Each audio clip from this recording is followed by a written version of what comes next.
if I have such wonderfully, unconditionally loving parents, especially my mom, why do I struggle with self-worth, self-esteem? Hey friends, welcome to Rugged. Young adulting is tough, and I'm here to show you how to make it easy. You'll learn mindset strategies to harness your thoughts and emotions in ways that help you achieve your goals. I'm your host, Trey Tucker, so let's dive right in. This conversation is going to help you figure out your past, maybe why you do certain things and why you feel certain ways. And it's also going to help you figure out your emotions here in the present moment and maybe how you can get some relief from them in a way that you may never learned before. My guest, his name is Ritchie Pruehs. He is one of the best therapists I've ever met and one of the best men I've ever met. You're going to love this guy.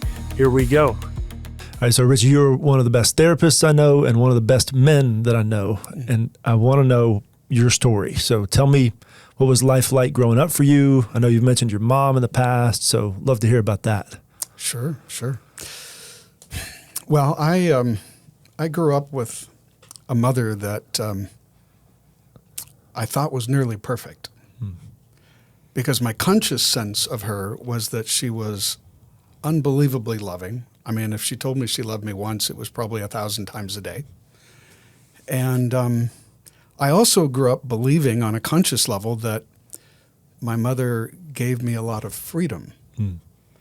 I can still remember her saying, "Now, Ritchie, you notice I don't put your clothes out the night before the way Jimmy's mommy does. And that's because I believe that little boys need to learn to make decisions." And so, I'm like, wow, I've got this mom that just adores me and loves me and she gives me freedom. So what more could you ask for? And I remember being rather confused when I was 15, and I'm kind of proud of my confusion because, the fact that I was even asking this question, if it was a client telling me that they'd had this question, I was like, kudos to you. Yeah. Because the question was, if I have such wonderfully, unconditionally loving parents, especially my mom, why do I struggle with self-worth, self-esteem? I ran for boys club something or other and missed it by a couple of votes, and wow, did that hurt. And I remember thinking, why do these, I know this is normal. Even at that age, I knew this kind of angst was kind of normal for a teenager to have. Right. Am I popular? How popular am I? Are my clothes perfectly in style? Right. And yet I had enough self-awareness that I thought, if I'm coming from this nearly perfect home, why? Why do I struggle? Still a gap. Yeah. Why am I so worried about why am I not like Reggie over there who doesn't seem to give a hoot about what people think about him? Not surprisingly, as a result, he was one of the most popular kids in the class. Yeah. And I thought, I should be like him, but I'm not. And I had no idea why. Yeah. And it was actually many years later that things began to fall into place. And what I realize now is that my mother was desperate to get that little Ritchie into heaven. She was a school mom, a teacher who wanted to have 16 kids. She would say that jokingly.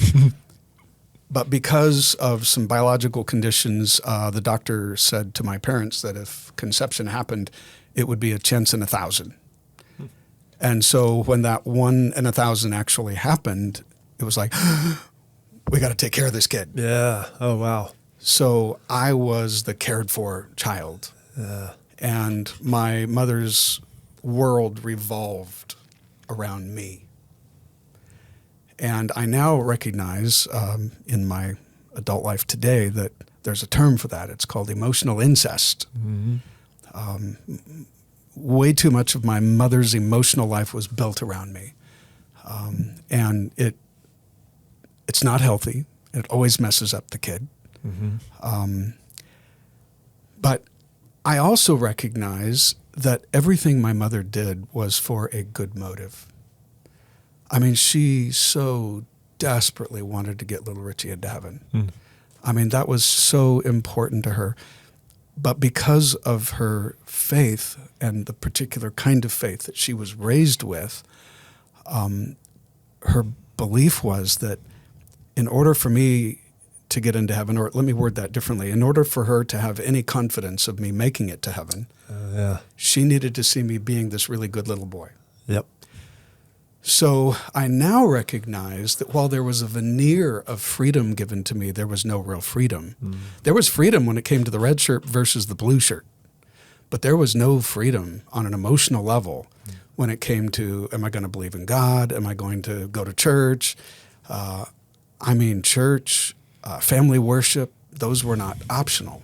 Now, I don't remember complaining about any of them, but there was no option to say no to those things. And so, every morning without fail, every evening without fail, we had morning and evening worship. And I'd love to tell you that that was out of a deep sense of awe on my mother's part, a deep sense of a love of God and worship, but it wasn't. And don't ask me how I know this, but I know it in my bones, that her drive to make sure our family had worship morning and evening was because of fear. I was wondering if fear was the driver. Totally. Yeah. Because if we didn't do that, little Ritchie might not make it into heaven, and then she'd never be able to forgive herself. So every morning, every evening, I was raised in a faith tradition where we kept a Sabbath every week. Yep. And so at the beginning of that Sabbath rest, all my toys would go away. And then they would, we'd bring out Noah's Ark and some Bible games and things like that. She wasn't a bear about things, but there was a clear distinction, and, this is what you will do. Yeah. And what all that did, I now realize inside of me, probably from before I was 2, was it developed 2 different parts in me. And I'll talk more about that in a moment. But the dominant part, I call it my belonging part. And that was a part whose perspective was that I desperately needed to belong, because all of us do. That's our most core, basic human need, is to belong. Outside of oxygen, water, and food is the need to belong.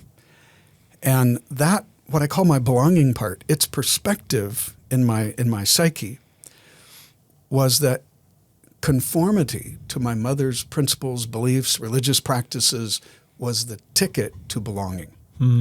That if I wanted my mother's approval, if I wanted that sense of belonging, that I needed to conform. And I'll never forget, one day she came to me, and again, I was raised in this religious tradition where healthful living was an important part of our faith. It wasn't just a healthy thing, it was a faith thing, that our bodies are temples, we're supposed to take good care of them, and there's some good thinking there.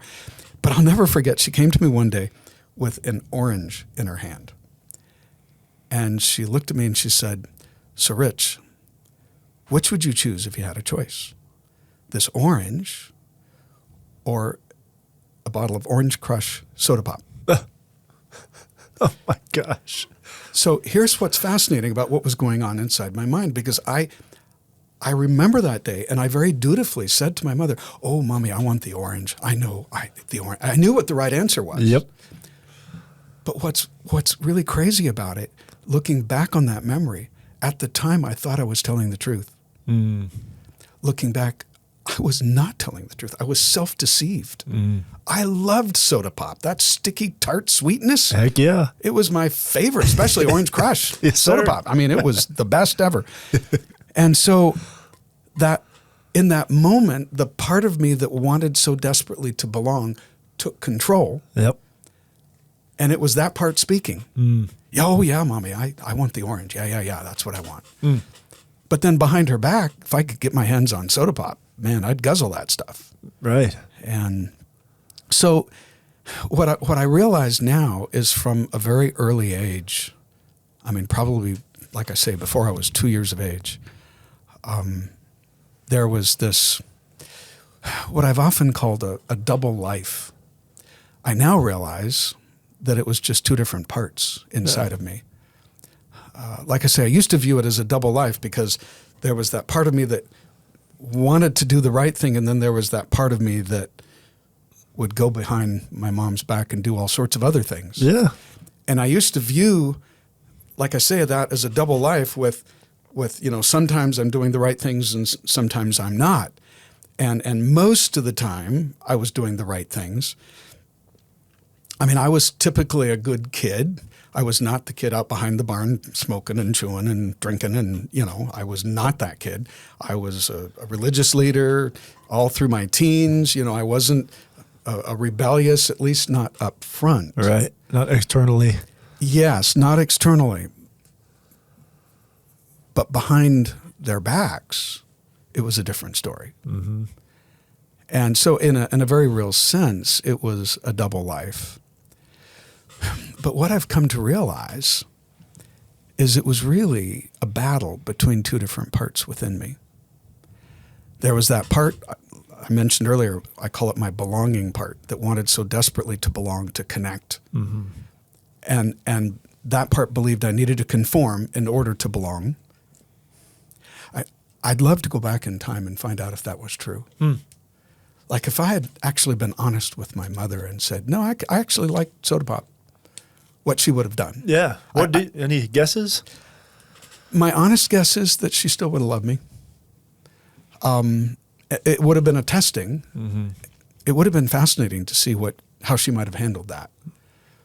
But most of the time she didn't have to worry about that because my belonging part wanted so desperately to belong that my MO was to go along. Yeah.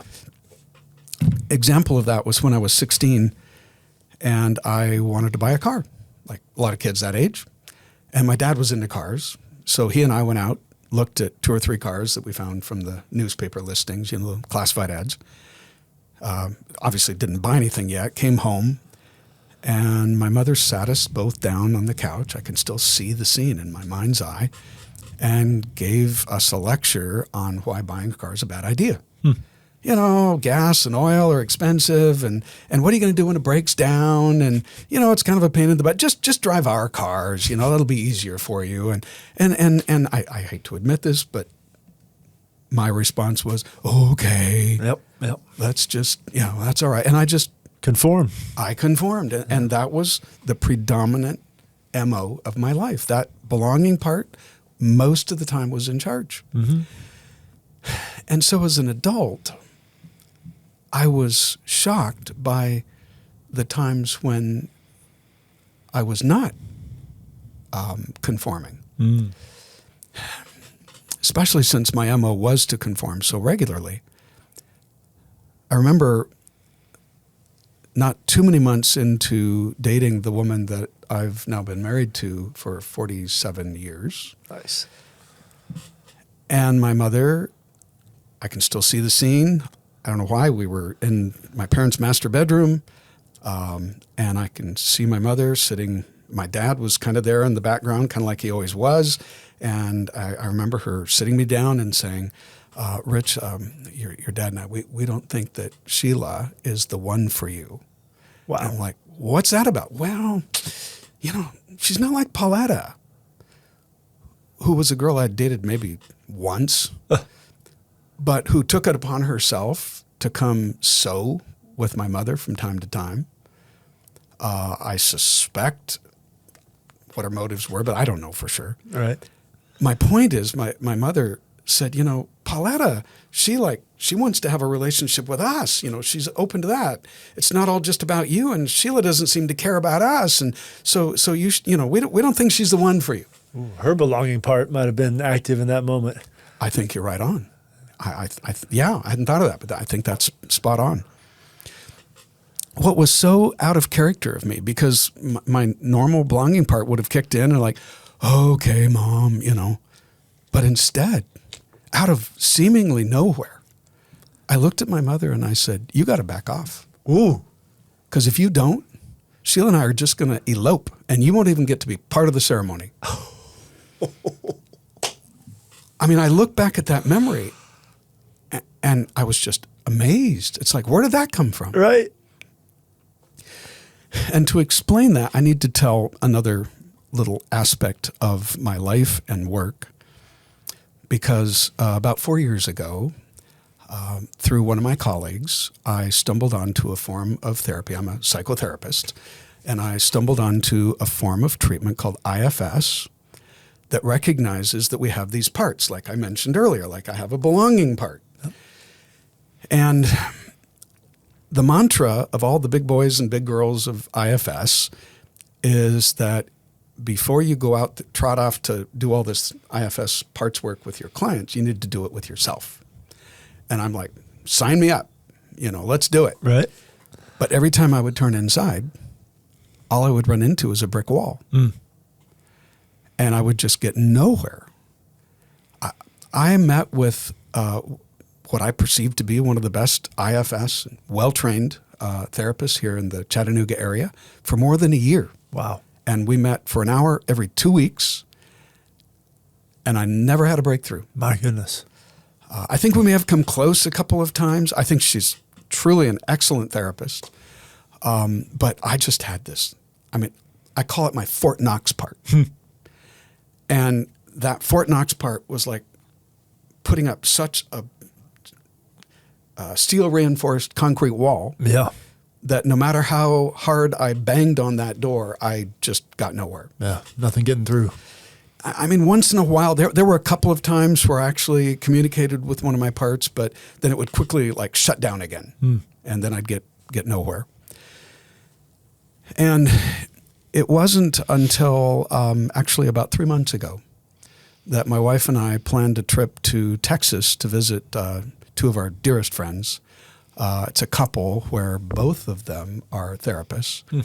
And I might add, amazing therapists. They're really, really good. And over the course of the 4 days that we were there visiting with them, I had a breakthrough. We were doing therapy on each other, and but the prime thing that happened was the work they did with me, and it was really the two of them on the day of the breakthrough. Because I was trying to see if I could get this, I call it my Fort Knox part, to step back, relax, open the door. And there was at least some progress because I was at least hearing the voice of that part screaming at me. This is not going to work. You're not going to win. You're not going to get there. Just give it up. Let it go. Wow, yeah. And I was furious with that part because for 4 beautiful years, I'm doing this work with all my clients, and I love this work and the inside out transformation that it brings, and it's so fascinating to get to know these parts inside and to watch them heal and to pour love into them, and I was seeing that happen with all my clients, but never with me. So I was just furious with this part that seemed to be blocking the whole thing. Well, any IFS therapist worth his salt or her salt would quickly say, Rich, if you're furious, that's another part. Mm-hmm. And you need to start by asking that part to step back. So on the day of my breakthrough, I remember asking whatever other parts were upset, resentful, angry, furious at this Fort Knox part to just step back. And I remember asking them, would you please just step back? Because if you guys are willing to step back, then I can approach this Fort Knox part with what we call true self energy. And true self is this amazing part of us that I discovered through IFS, that's there in every one of us. And it's a part, if we were to look at this, what we call true self and IFS through the lens of Christianity, it would be that part of us that is really God within us. John the Beloved says that Jesus was the light that enlightens everyone who comes into the world. And when God took on human nature, he adopted human beings into the divine family. And God is at work in every one of us. Now, we have the freedom to say no to that. That's a whole nother, topic for a whole nother discussion, because we have freedom. But that true self is always compassionate, always wise, always calm, always clear, always curious, especially curious. And if I can approach a part that needs some attention with true self energy, it's a completely different experience for that part than if some other part that thinks that part's screwing up and wants to tell it how bad it is and how screwed up it is and wants to tell it to back off. I mean, you can imagine that kind of struggle. That's total friction. Yeah, total friction. We call that a polarity of parts, and it's very, very common, happens all the time. But it doesn't lead to anything productive.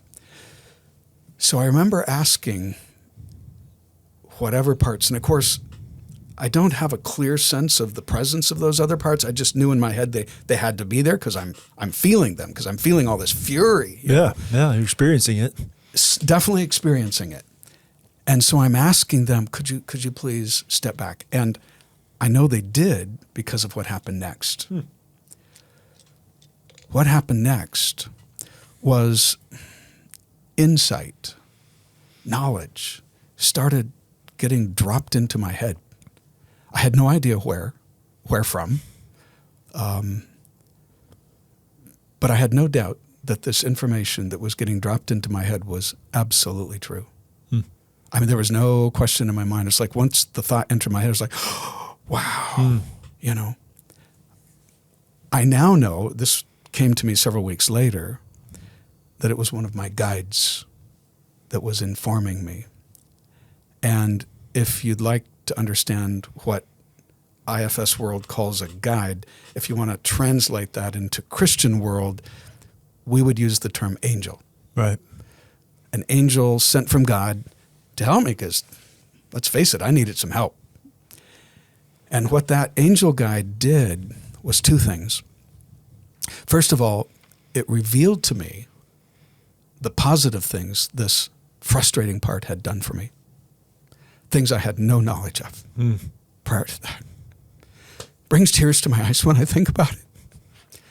Because what I suddenly saw was this part that I loathed, that I had a few minutes before been furious with. I was now in love with. Because I saw that this part was the one that from the time I was probably 1.5 had been there fighting to give me some space from a very emotionally intrusive mother. This part that I was calling my Fort Knox part that was blocking everything was doing that because it was trying to block out the influence of my mother. Yeah.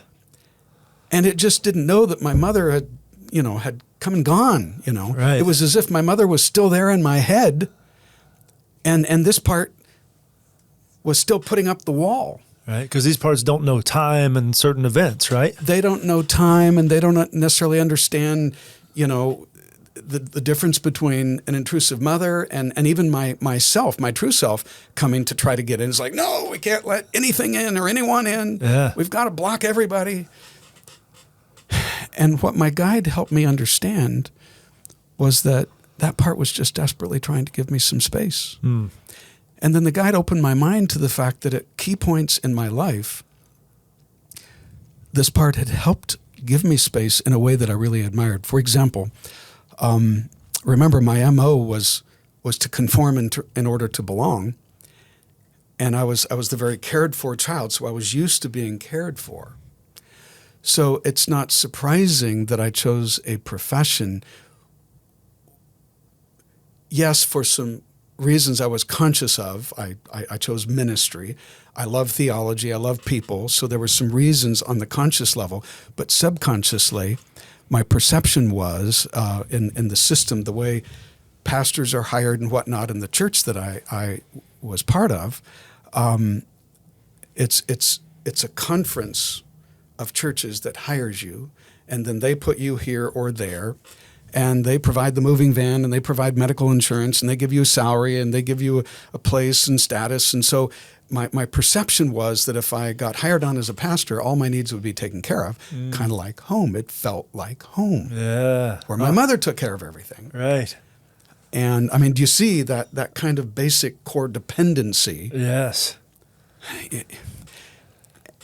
And someone I deeply admire, a psychologist, Dr. Terry Real, he says it best. He says, we always marry our unfinished business. Mm. And so remember, I was the cared for child. I was the child that was taken care of. So the woman I fell in love with was a woman who was the oldest of 4 with 3 younger brothers, who was used to being in charge, whose parents would periodically leave on a trip for the weekend or whatever, and they'd leave her in charge, and she loved that. She thrived in that. She had her own checking account from the time she was 12. She was teaching piano lessons from the time she was 12. What? She, was managing her own checking account. I mean, she was a very independent woman who loved to be in charge. So she was a mommy looking for a little boy to take care of. I was that little boy. Right. We were a match made in, somewhere. And I loved it and I hated it.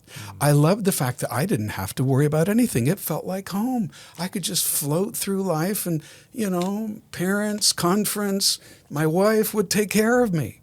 And I hated it because I was so dependent, and she, surprise, surprise, would sometimes treat me like a little child. Shocking. Yes. It's like, where is this coming from?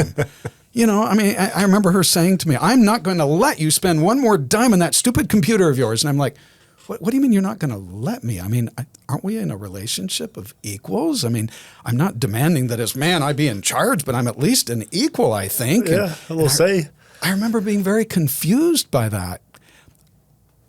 And it was not until years later I began to recognize that I had replicated my childhood in my marriage.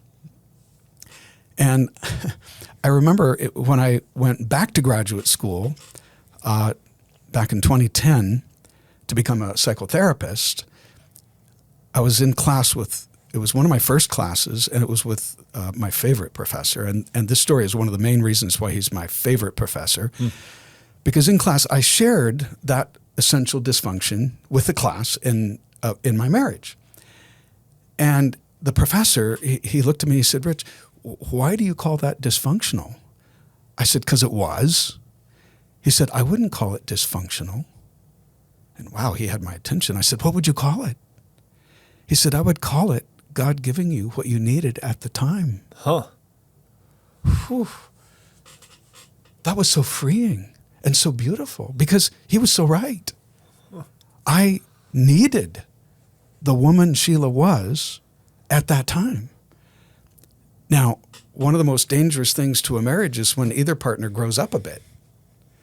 And I desperately needed to grow up. I needed to find myself. I needed to find myself apart from what my mother or the conference or my church or my wife wanted me to be. I needed to find out who I was. Because on some level, while my wife was quite comfortable being in charge, she didn't want to be married to someone who didn't know who he was. Mm-hmm. I mean, just as I kind of loved it and hated it, she loved it and hated it. Mm-hmm. And the only reason that we're still together and happily together is because we've both been able to work on our own self. Mm. And I've been able to do some growing and learning, and she's been able to do some letting go and, letting me be me. And as a result, we're in a very different place. Would you say that the woman that she was back then, which was what you needed back then, was that, in my mind, I'm thinking of support structures when the building is being constructed, yep. And then eventually those support structures can be removed. Is that what was happening with you or something different? I think that's a good analogy. Yeah. Like you were maybe you weren't ready to figure out who you were yet, so therefore you still needed the familiarity of the past? Absolutely. Okay. Yeah, it was a gift from God. Okay. Now I blame my father for most of this. But I say that carefully because I don't really blame him because he didn't know any better. Yeah. Nobody told him. Yeah. This was a good man who was faithful to my mom, who provided for us well. So he was never abusive. I know he loved me, but nobody told him that when you have a son in early adolescence, you got to pull that kid away from his mom. Nobody told him that. So he just left me in my mother's orbit. Yeah. So I blame him, but I don't. He was the best dad he knew how to be. Yeah. But he failed in that. And I wish so much that he had pulled me into his world. He was pretty handy with lots of things. And you know, every now and then that happened, but most of the time it did not. I wish more often he would have said, hey, Rich, it's time for you to learn how to change the brake pads. And I'm here to help you if you need me, but, you know, you can do it. That would have helped build some confidence in me. That would have helped to build a sense of self in me. Instead, he left me, like I say, in my mother's orbit, being what she wanted me to be, but that doesn't lead to self-worth. That doesn't lead to confidence. So anyway, back to my parts, and my conscious sense there is that I'm asking all the parts that are frustrated with this Fort Knox part to step back. And then these insights start coming to me, and I begin to realize that this part that I loathed just a few minutes before was probably my most precious part, because it was fighting so hard to give me some space from my mother. And one of the insights that my guide revealed to me was that the fact that I was not what you might call a company man, you know, that kiss up, brown nosing, you know, sort of person that would always try to please the church and please the conference. And trust me, there was a lot of that going on in my life. But every now and then there were exceptions. Every now and then I would think outside the box. And I always loved that about myself. I did not like the notion of being some company man, you know, just totally blindly loyal and all that. And my guide revealed to me it was this part that was pushing me to think outside the box. And of course, my belonging part never allowed that think outside the box part to go too far. Right. You know, there was always a battle. Might get rejected if you start thinking too independently. Oh, exactly. I mean, who knows what kind of trouble you could get into. Right. And of course, in a religious sense, there was the fear that if you think too far outside the box, you're going to get deceived and end up being destroyed and, you know, lost and all that sort of thing. So the stakes were high. Yeah. But when I saw that this part had been the part that gave me that freedom and gave me that space, and then the crowning act was when I saw that part was the one that stepped up in a big way and gave me the inner strength to look my mother in the eye and tell her to jump in the lake when she tried to tell me I should marry the woman I've been married to. Yeah. And marrying Sheila was the best decision of my life, aside, of course, from my connection with God. I wouldn't trade it for the world. So that completely shifted my experience from loathing that part to just adoring that part and just loving on that part. And then that part just relaxed and stepped back and gave me a breakthrough in my ability to connect with my parts. We're going to pause it right there and come back to this same spot next week. There's a whole lot more we can get to with Ritchie. For now, hit that like and subscribe button, and I'll see you next week.